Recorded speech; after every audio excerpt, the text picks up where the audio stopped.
Okay, let's get this crap finished already.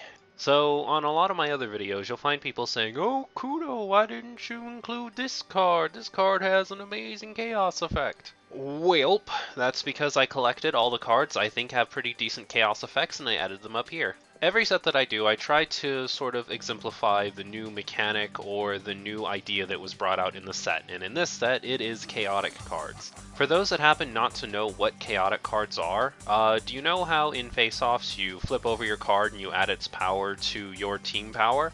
Well, now they have cards that also add an effect as well as their power. I've collected 11 of my favorite Chaos cards from the new set, and we'll look at them now. Let's go.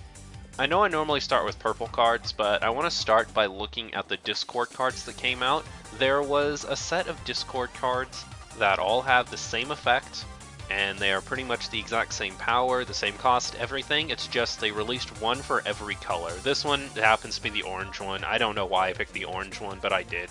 Their chaos effect is when this card is flipped, one of your cards, very important, we'll get back to that later, involved in the face-off gets +2 power until the end of the face-off. This confused a lot of people when it first came out because people didn't really know what it meant by cards. People started asking if there were other cards that add their power during face-offs. What this pretty much means is we can now give power to our friends, our main characters, and also our troublemakers. Yes, this means we now have an added way to give even more power to our troublemakers if we're running troublemaker control. Or heck, we could really just run these in anything. You can only have 3 of them in a deck, but holy cow, that's a lot of power. And if you happen to draw into it, it's not really that awful. I mean, 3 for 2 is kind of bad, but, you know, it's not the end of the world if you absolutely have to play it for some reason. Let's get started with our regular cards. We have Cheryl. When this card is flipped, you can end the face-off. This is really unique. It's interesting in the fact that it's actually one card that you might not really want to flip. I mean, if you're winning the face-off and you flip this card, then it ends the face-off and you don't actually win. Like, it's just considered no result and it moves on to the next player's turn. But since it's in purple, you can manipulate it, and if you know you're going to end up losing a face-off and you need to stall or something like that, then you can manipulate this to the top of your deck and then flip it for the face-off just to straight up end the face-off. Its actual use comes in its non-chaotic effect. You can retire this friends to end a face-off. It doesn't matter if it's a double face-off, a problem face-off, or a troublemaker face-off, you can just retire this, get rid of it. It's 2 for 2 power, so it's not like it has any real downside. It's just, okay, my opponent outplayed me on this one, just end the face-off, and you don't even have to deal with it.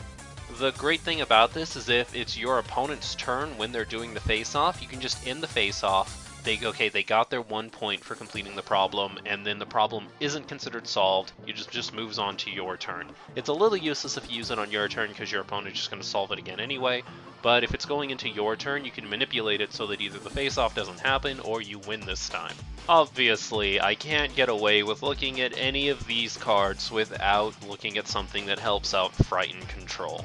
Princess Celestia, oddly enough, is great for Chaos decks. That's kind of strange. When you flip her, you can frighten a friend involved in the face-off. That on its own is kind of okay, but her regular effect is when this enters play, you can frighten a friend. So now her and Princess Luna can both come into play and frighten a friend. I think that's kind of beautiful. Since it's a chaos effect, you get the 3 power, plus you also get to frighten a friend, so in the end, it's going to add up to a whole lot. I just think Princess Celestia is just a really good card.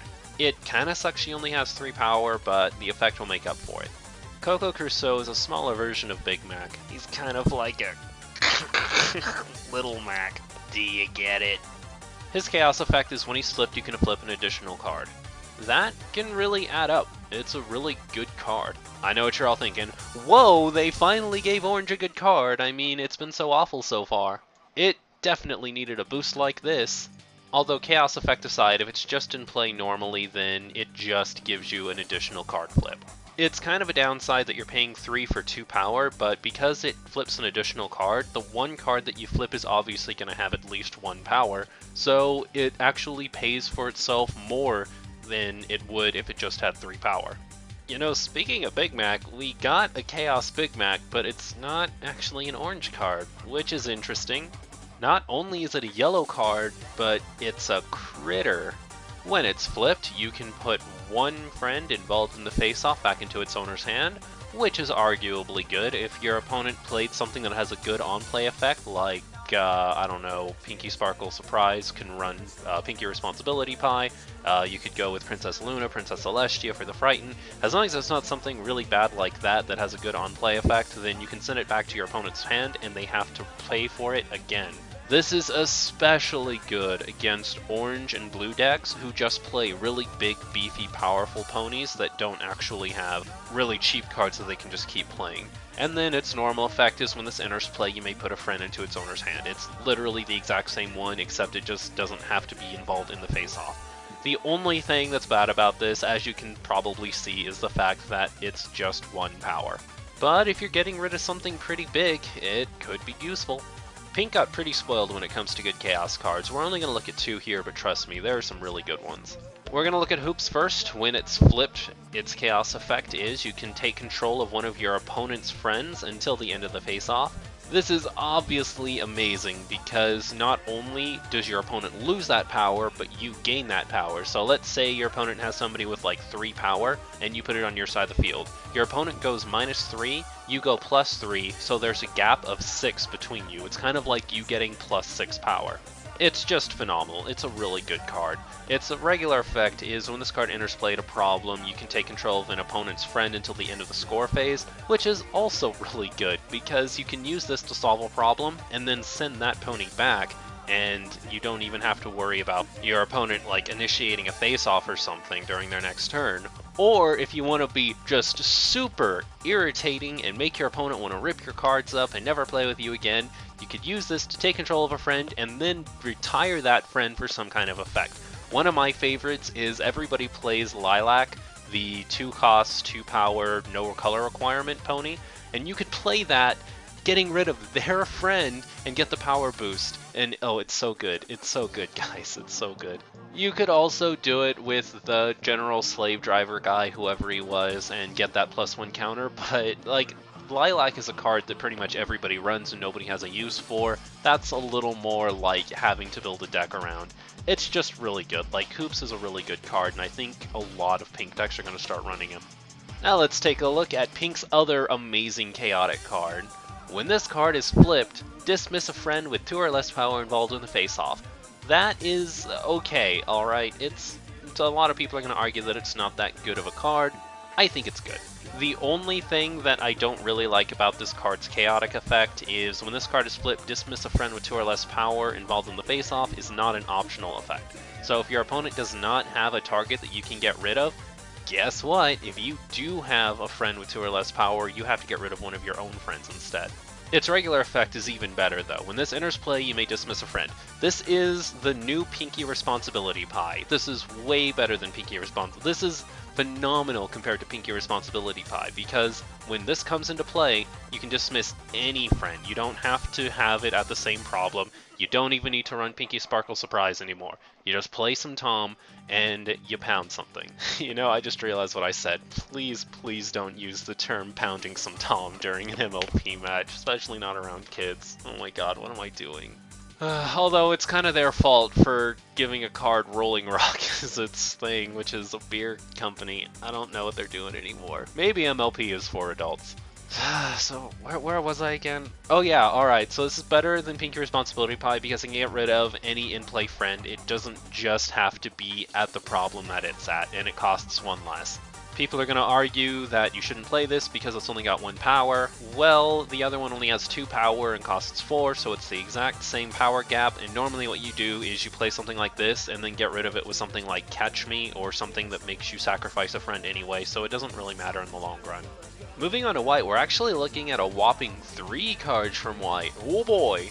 So Rarity's effect is, when this card is flipped, banish a friend involved in the face-off, then banish this card.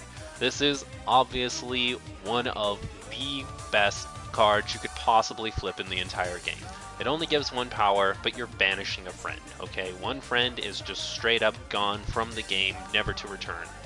Yes, it only gives you 1 power. Does that matter? No, it doesn't. Just don't even worry about it. Getting rid of 1 friend is worth way more than the 1 power. It's also 1 cost for 1 power if you happen to draw into it, so there's really not that many downsides behind this card. Moving right along to Lotus Blossom. Its chaos effect is when this card is flipped, banish this card, put a card from your discard pile on top of your deck, then flip that card. This is going to be really interesting for chaos decks as a concept, because it lets you choose which chaos effect you want to activate at a particular point. The only thing that's going to make this kind of difficult to play around is the fact that normally when you flip a card for a face-off, it goes to the bottom of your deck, not the discard pile. So it's something that people will have to play around. I can't remember what card it is or what color it comes from, but there's a card that you play it, and all cards flipped for face-off are discarded instead. If that's a white card, then you're going to have to put this in conjunction with that card, and then you'll just have full control of the game. Its regular effect is arguably good. I probably wouldn't use it, but it's kind of okay. During a face-off, you can banish this card to put a friend from your discard pile into play, but then at the end of the turn, you banish that card.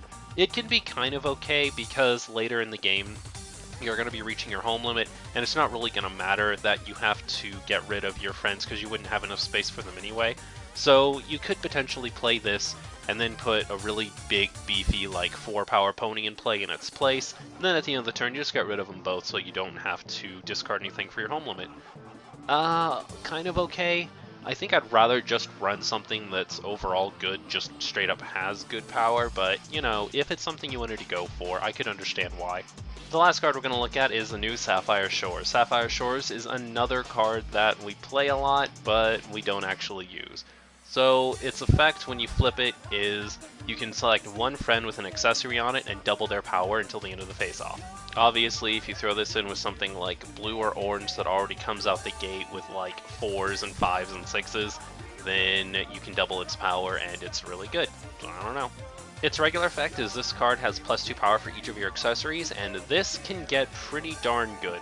There are a lot of great accessories in white, and it doesn't even have to be accessories attached to this card like the other Sapphire Shores. It's just all of your in-play accessories give this +2 power. This could be a monster. We'll just have to wait and see how it's played.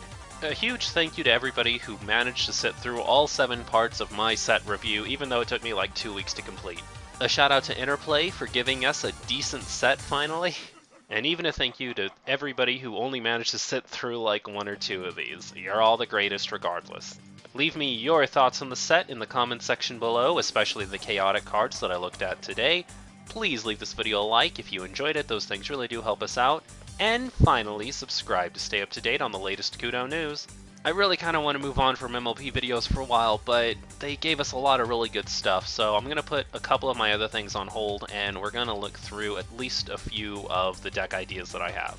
My 3 main concerns right now are updates on the Pinky Sparkle Surprise deck, the Goosebumps Control deck, and my main deck that I'll be using, which is going to be a Queen Chrysalis deck. So I hope you guys enjoy. Stay tuned.